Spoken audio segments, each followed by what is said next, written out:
Assalamualaikum warahmatullahi wabarakatuh. Baik, materi pertama kita adalah tentang analisis data deskriptif. Nah, praktikum kita kan terbagi 3 bagian. Untuk materi pertama ini, saya hanya akan memberikan contoh bagaimana memberikan gambaran satu variabel penelitian. Nah, contohnya adalah jika judul penelitian kita adalah analisis kinerja pegawai ditinjau dari gender, masa kerja, dan tingkat pendidikan. Nah, dari judul ini akan banyak rumusan masalahnya. Contoh yang saya berikan di sini ada 14 rumusan masalah. Namun, untuk materi pertama saya hanya akan membahas bagaimana menjawab 4 rumusan masalah, yaitu bagaimanakah gambaran gender pegawai, yang kedua bagaimanakah gambaran masa kerja pegawai, ketiga bagaimanakah gambaran tingkat pendidikan pegawai, dan keempat bagaimanakah gambaran kinerja pegawai. Pertama-tama, setelah teman-teman masuk di aplikasi SPSS-nya, hal yang pertama teman-teman lakukan adalah klik variable view. Kemudian pada kolom name diketik gender, masa kerja, pendidikan, dan kinerja. Lalu pada kolom desimal semua dijadikan 0. Lalu pada kolom measure di bagian gender dipilih nominal karena gender itu adalah data nominal. Lalu masa kerja dan tingkat pendidikan dipilih ordinal karena variabel masa kerja dan tingkat pendidikan adalah data ordinal. Dan kinerja dipilih scale karena kinerja itu sendiri merupakan data interval. Jadi, untuk data interval dan rasio kita akan memilih scale. Oke, lanjut. Pada kolom values di bagian gender, klik tanda petik sehingga muncul kotak dialog. Pada kotak dialog, ketik 1 di bagian value dan laki-laki di bagian label, kemudian klik add. Lalu ketik 2 di bagian value dan perempuan di bagian label, kemudian klik add. Klik OK. Selanjutnya, lakukan hal yang sama pada bagian masa kerja. Ketik 1 di bagian value dan 1 sampai 10 tahun di bagian label, kemudian klik add. Ketik 2 di bagian value dan 11 sampai 20 tahun di bagian label, kemudian klik add.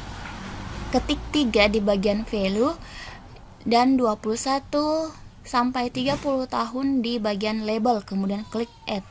Klik OK. Kemudian lakukan hal yang sama juga pada bagian tingkat pendidikan.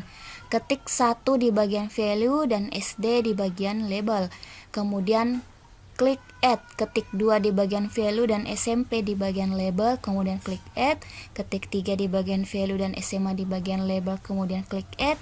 Ketik 4 di bagian value dan sarjana di bagian label, kemudian klik add. Ketik 5 di bagian value dan magister di bagian label, kemudian klik add. Dan klik OK. Terakhir, klik data view dan masukkan datanya.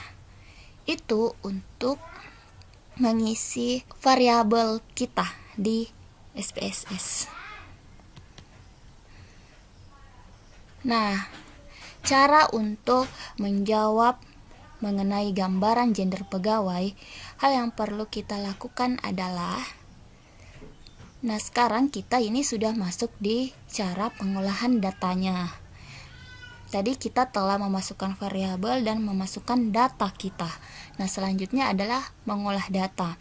Untuk gambaran gender pegawai, pertama klik analyze, lalu deskriptif statistik, kemudian frekuensi, lalu pindahkan gender pada bagian variabel dengan mengklik tanda panah, lalu statistik, centang mode, dan continue.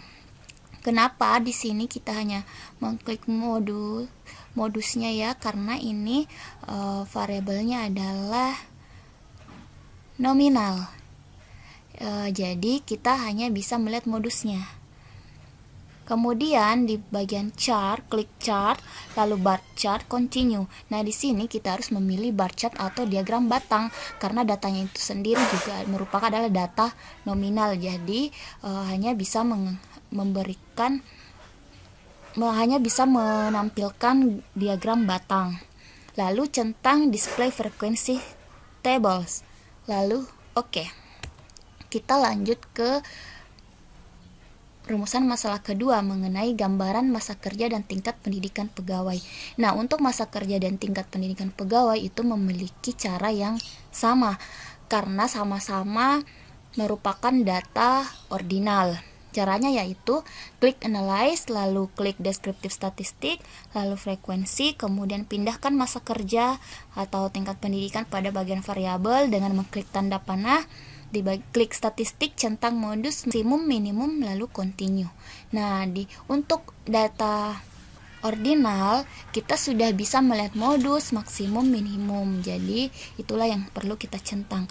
Lalu untuk di bagian chart kita pilih juga bar chart lalu continue. Karena untuk data ordinal kita itu hanya bisa menampilkan diagram batang juga, sama seperti halnya data nominal. Lalu centang display frequency tables, lalu oke. Itulah tadi cara menjawab rumusan masalah kedua dan ketiga.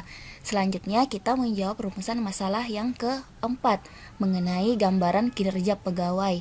Caranya adalah pertama, klik analyze, lalu klik descriptive statistik, kemudian frekuensi, lalu pindahkan kinerja pada bagian variabel dengan mengklik tanda panah, lalu di bagian statistik kita centang min, median, modus, standar deviasi, varians, maksimum, minimum, dan continue. Karena kinerja pegawai merupakan data interval, jadi yang kita sudah bisa melihat min atau rata-ratanya, median, modus, standar deviasi, varians, maksimum, minimum. Kemudian di bagian chart kita pilih histogram. Alasannya sama, kita memilih histogram karena kinerja pegawai merupakan data interval. Beda dengan yang tadi sebelumnya yaitu gender karena dia nominal, lalu tingkat pendidikan dan masa kerja itu ordinal, jadi chartnya itu berupa bar chart. Tapi untuk kinerja pegawai chartnya berupa histogram karena merupakan data interval. Kemudian setelah di continue kita centang display frequency table, lalu klik OK. Nah, itulah tadi cara menggambarkan setiap satu variabel. Baik, setelah video ini silahkan menyaksikan video selanjutnya yaitu tutorial SPSS-nya. Oke, sampai ketemu di video selanjutnya. Assalamualaikum warahmatullahi wabarakatuh.